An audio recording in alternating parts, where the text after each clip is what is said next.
Now, You from know, from your opinion, what's the cost of building a company that only works when the founder is fully present? I mean, there must be like I mean, we've seen it in hmm Microsoft, we've seen it in hmm big companies right.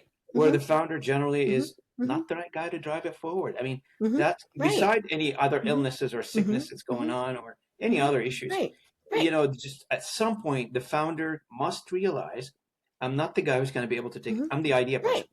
I'm Right. not the person Yeah. that's probably going to take hmm it forward. hmm Have you right. gone through these kind of hmm conversations? I haven't, but it's so interesting because things change, right? The markets change, technology changes, right? AI is, of course, the big disruptor, and I know that you've spoken with folks about that, and it really is one of those where a wise business person is always doing succession planning and thinking, and now maybe they're passing it down to their kids, they're doing whatever it is, but they should be thinking, what is next? I really do want to go on a vacation. I remember I was talking to a CEO one time, and he has about 5,000 employees. I mean, he's got a fairly large company. And I loved what he said. He knew he was successful when he went on vacation for 2 weeks and nobody called and nobody emailed him. He said, I knew I had the perfect team of people. That's But how wonderful. many You of know us that? could do that? Mhm. Nobody. I haven't heard anybody that does Right. that. Right. Yeah. And of course then the thought was, well, he is replaceable.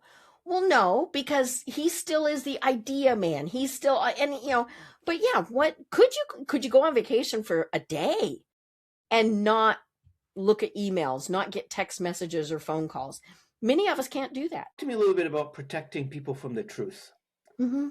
How do you advise on that? It is, I think the truth always comes out. And I, my background is also in corporate communications, and so we want to protect. We don't want people to feel bad. We don't, and so that's part of why sometimes we don't talk about what we're going through. We don't want them to feel bad, but you know, we can. It's the opposite of the movie, right? We can handle the truth.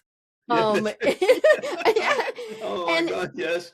yes, and but said much more nicely, right? That's Um, right. and and I think what it shows is that we trust people. And we trust them with that truth. Now, do you have to tell every single thing? No. you know Yeah, but when you determine what needs to be told and to who, it's okay to trust them with knowing that. yeah, absolutely.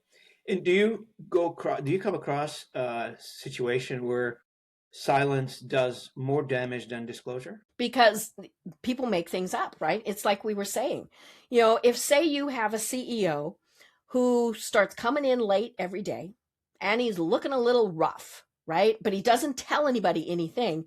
The rumor mill has him drinking, has him, all sorts of things. So, and I mean, I've been there with, when I was in corporate communications in, large organizations where we were going through some mergers and acquisitions and we just didn't know. And so we didn't say. And so, of course, everybody made everything up. And I tell people it really is okay to say, we don't know, but we'll tell you when we can.